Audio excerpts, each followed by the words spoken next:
À Disneyland Paris, il existe de nombreuses histoires qui vous plongent dans un monde unique.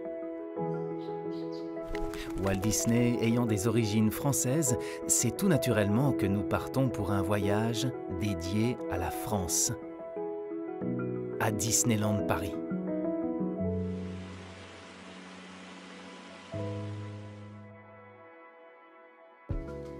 On ne peut pas évoquer Disneyland Paris sans mentionner la pièce maîtresse du parc, le château de la Belle au bois dormant.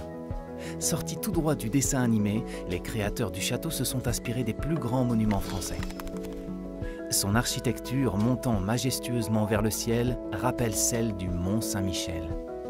Mais en se rapprochant un petit peu, on remarque certains détails typiquement français. Les tuiles plates et vernissées bleues s'inspirent de l'artisanat de la Bourgogne et des hospices de Beaune.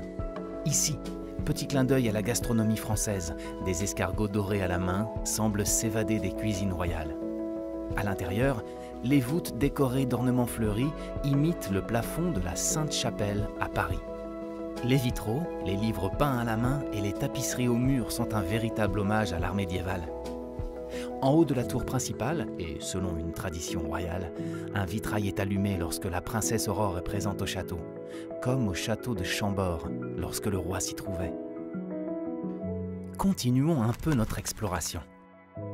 À quelques pas seulement de cet univers médiéval, un autre monde regorge lui aussi d'histoire. Discoveryland. En y entrant, vous marchez dans les pas des visionnaires du passé qui rêvaient et imaginaient notre futur. Quel lien avec la France, me direz-vous? L'auteur français Jules Verne a largement contribué ici aux inspirations et à l'architecture métallique de ce lieu hors du commun. Embarquez à bord du Nautilus pour plonger dans les rêves personnels de Jules Verne sur l'exploration sous-marine. Voyagez de la Terre à la Lune avec le fameux canon Columbiad de Hyperspace Mountain. Et découvrez le dirigeable Hyperion, qui stationne dans l'énorme hangar qui servait autrefois de point de départ pour de fabuleux voyages. Mais revenons sur Terre, et plus précisément à Paris, au cœur de la ville lumière.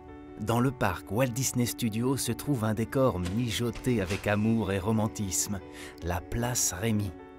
Façades d'immeubles haussmanniens, plaques de rue parisiennes et bistrots typiques donnent vie à un véritable quartier de la capitale. Au milieu, la fontaine rappelle celle de la place des Vosges et fait jaillir la féerie à travers ses bouteilles de champagne qui explosent.